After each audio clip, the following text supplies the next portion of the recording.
I didn't know that there was something called no code up until then, but I realized that throughout my business, I've been using no code tools. Like the first website that I built for the business was on iWeb.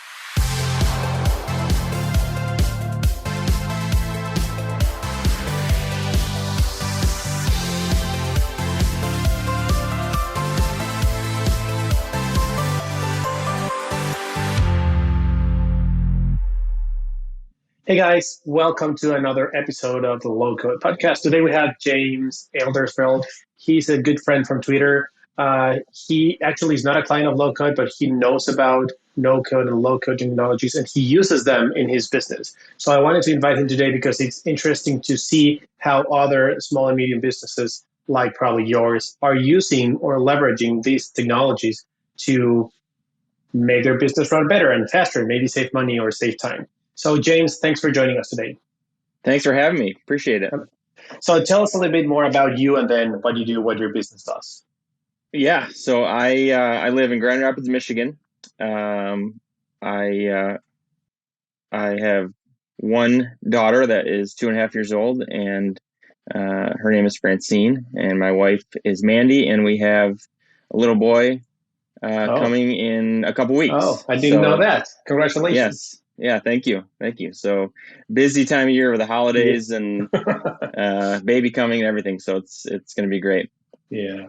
Yeah. So I own a business called Hexy, and we offer a variety of services exclusively around IKEA products. So correct. I always tell people, think of anything that either you're not able to do or you don't want to do as it relates to IKEA products, and we can take care of that for you. So assembled furniture. Yeah, so like personal shopping and delivery. So like we'll go to the store for you, purchase your products, deliver them, assembly, help with design. Yeah, there's just a number of different reasons that people use our service, but those are the main services that we offer. How did you came up with that idea? I think I've been doing this for 10 years, I think. Okay. And I started it off just as a part-time side hustle while I was working a full-time job. And I've always kind of had this entrepreneurial mind and all these ideas. And this was the first idea that I ever really did anything with. But back, I guess, 10 years ago, the shipping costs through IKEA for like larger freight items were outrageous. And the closest, like local shipping from the store to your home. No, well, yeah. So not or from they ship the store, from the warehouse. like if you would order online, right? Okay. Like a couch or a bed or something larger than just like a parcel item. They would ship that third-party freight, and it would be outrageously expensive, and it would take a long time. And anyway, so does that still apply today?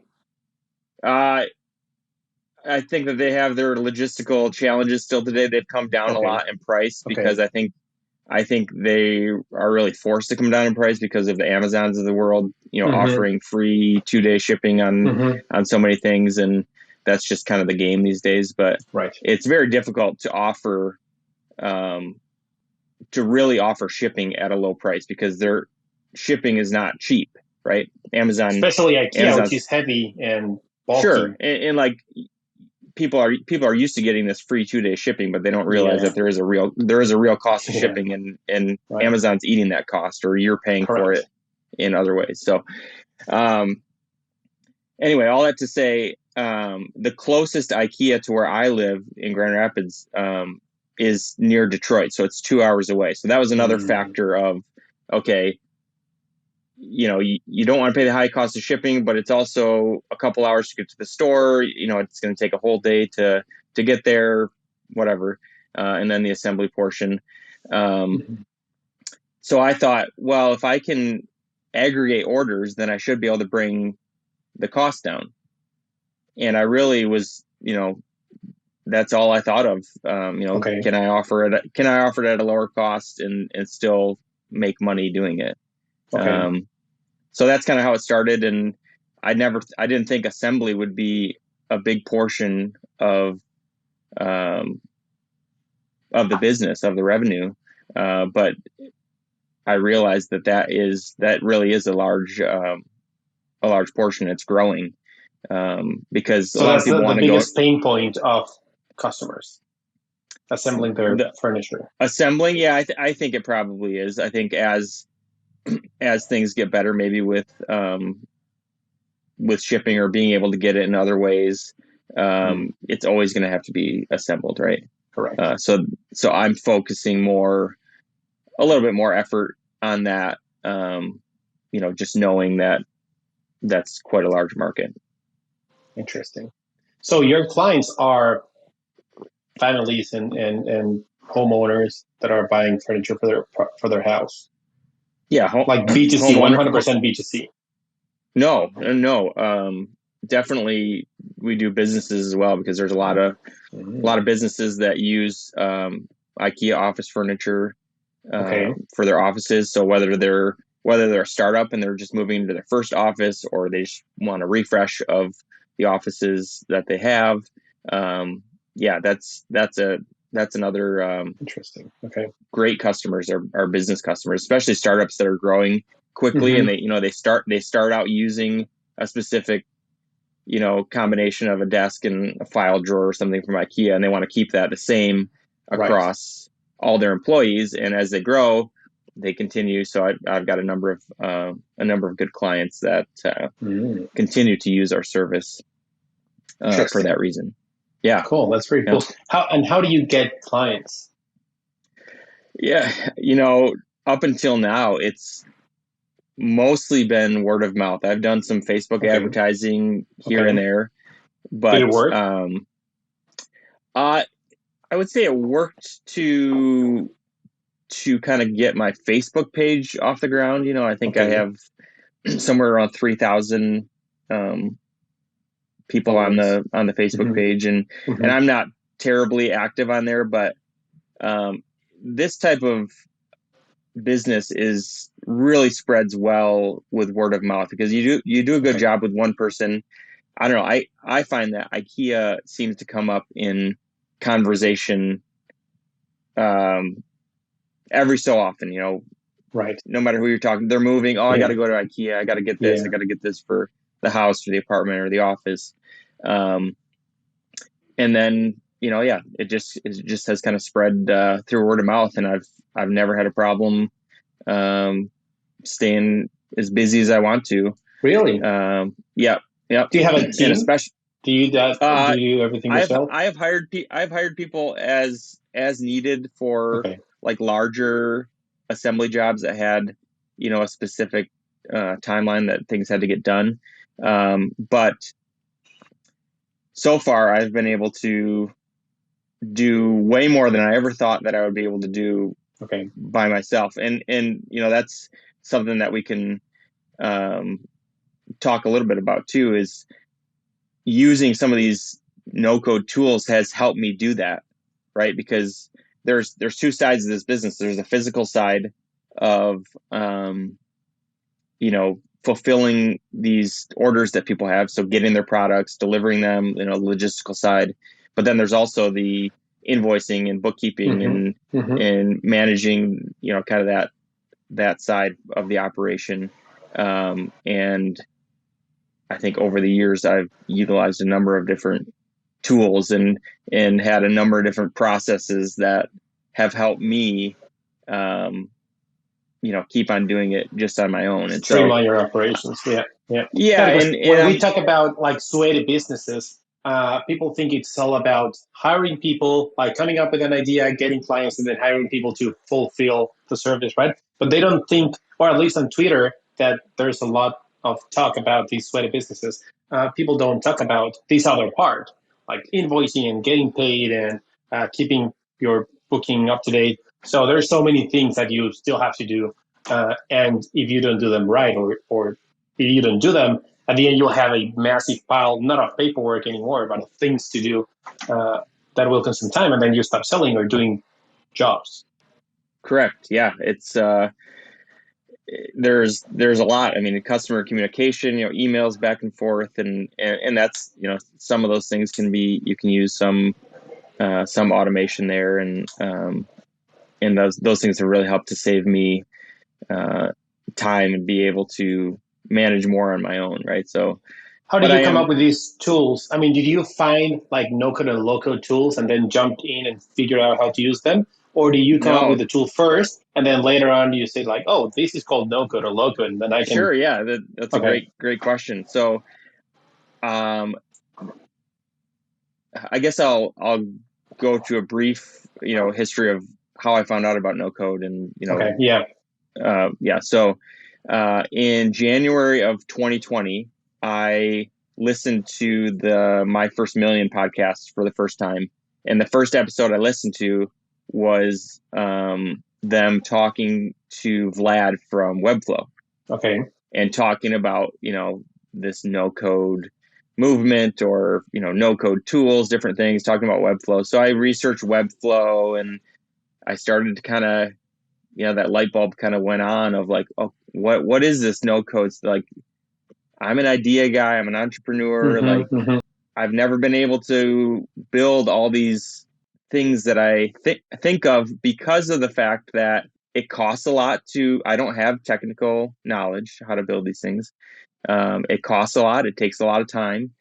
And anyway, so I kind of went down that rabbit hole in January. And then, of course, in March, the pandemic really hit, and lockdown, and kind of dove in head first, because I wasn't able to work during that time. And, that I think that during that time is when I probably met you and a number of other people in the community, and just kind of learned what this no code movement was all about and how great it is.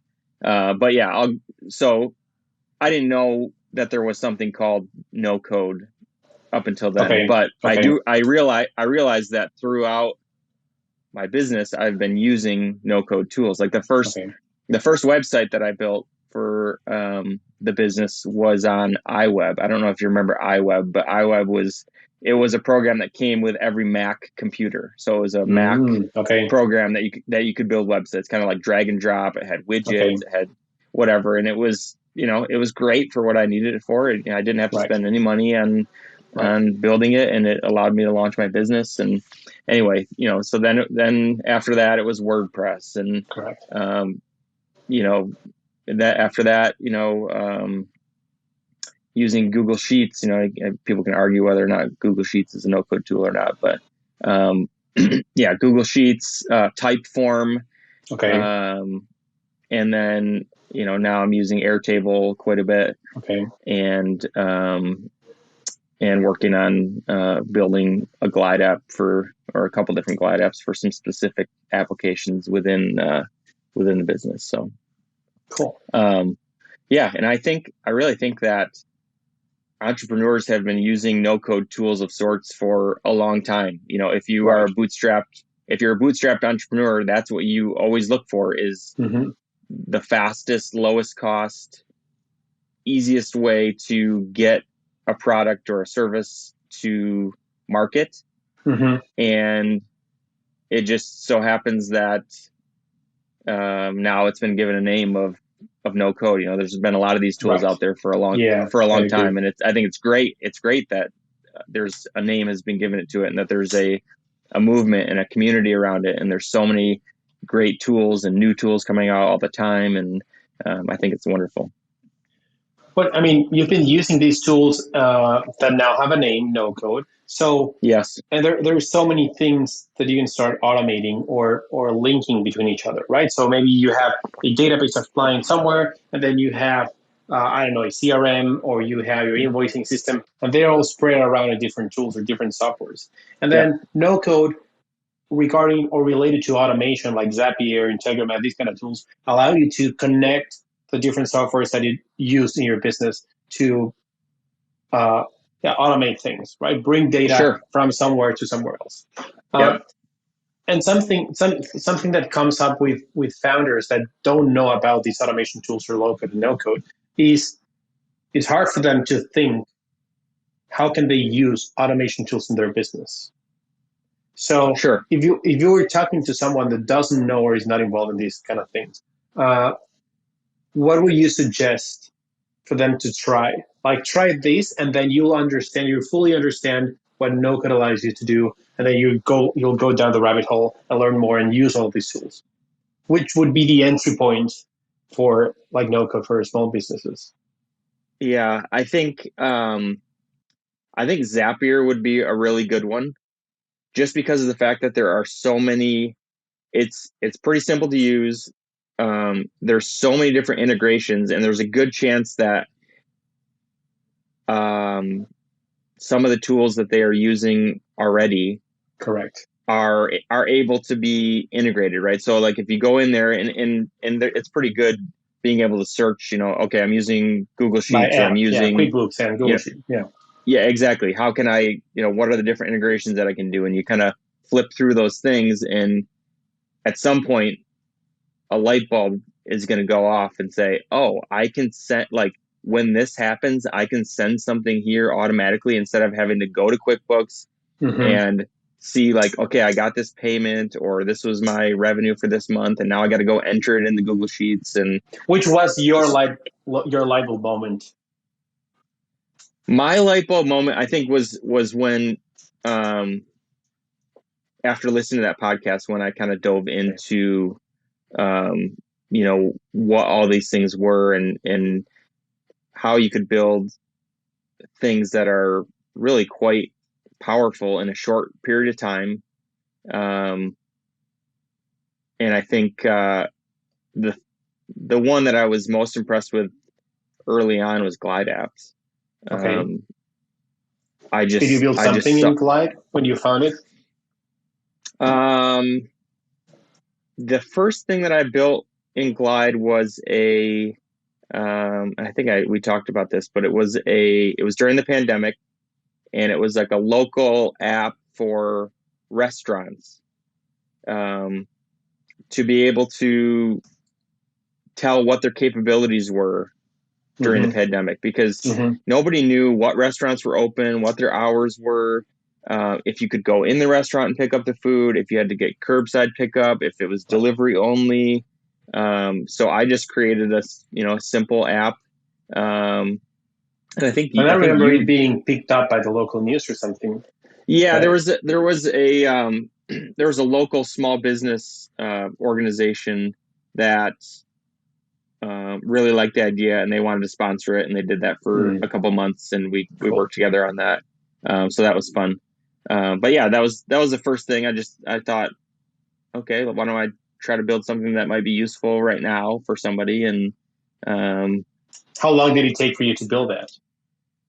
I don't know, couple 4 or 5 hours. It's just like it's really just, I mean, I was learning while I was building it. So like if I was gonna build it now, I mean, it might take like an hour, right? So like you have to figure out, okay, what's all the data you're going to use? How are you going to organize that in your spreadsheet?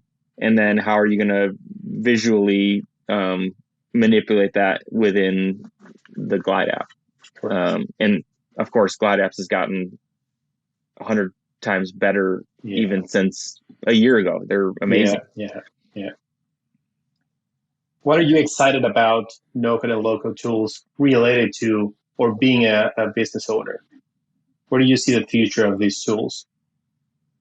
Yeah, I think it just, as it has already done for me, it allows you to do more with less, more work with less resources, more, it's never going to help you do physical work faster, but all this other work that we talked about, invoicing and customer communication and these different things. That's what I see is it's going to eliminate the need for hiring certain types of employees. Correct. I believe. Yeah. Like admin, repetitive stuff. I always tell people, if there's something in your business that someone is doing every day, every week, every something, we can automate that. And then no mistakes. And then you use that person to do something more productive.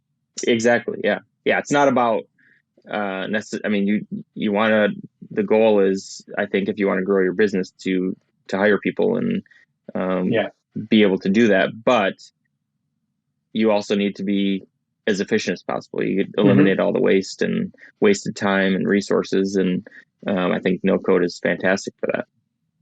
I want to come back to something that I mentioned earlier, which is getting clients. And you mentioned that you get them through referrals and word of mouth.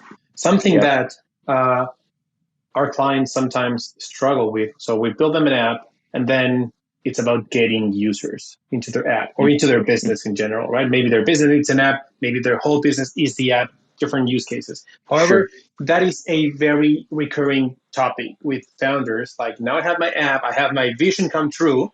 Now I need users, I need clients. So can you give me a little bit more detail or maybe more examples or more context? Because you mentioned that you started your business, word of mouth, and now you were super busy, right? But there has to be like maybe some lessons on that journey that you can share.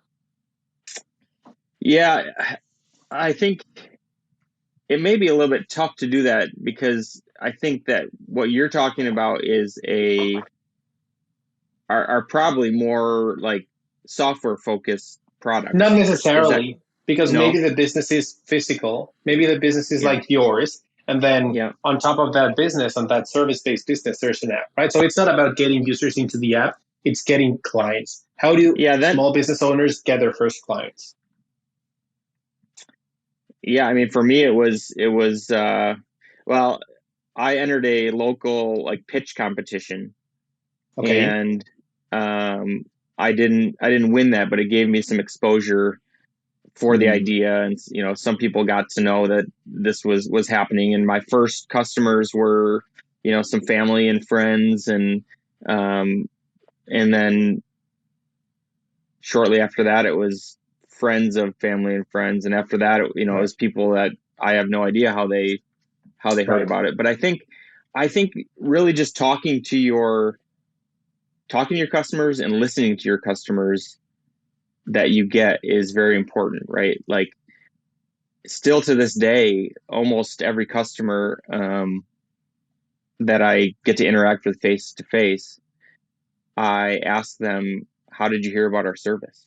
And they'll say, oh, I heard about it from so-and-so, or I found it by searching you on Google, and what a great idea, and this sort of thing. And then also, when the job is finished, asking for referrals. Hey, we get most of our business from referrals. So if you know any friends or family that our service would benefit, would you please pass that along? And that's actually something, one of the Glide apps that I'm building is for that purpose. I want to leave something with a customer, with a QR code on it that will take them to an app that allows them to, one, takes them right to like Facebook reviews or Google reviews, or allows them to share it with a friend, just to kind of leave them with something actionable that they can do to tell people about it, and also to tell people how they felt about our service. That is pretty cool. That's a great idea. Yeah, so that they remember you more and they can share your information with someone else. Right. And you can always add on to that as well and offer different things like, discounts on future orders and those sort of things. So do you get a lot of clients from SEO? Like your online local presence is very good, or not that much? So I'm just kind of getting into that because I had a new website built recently.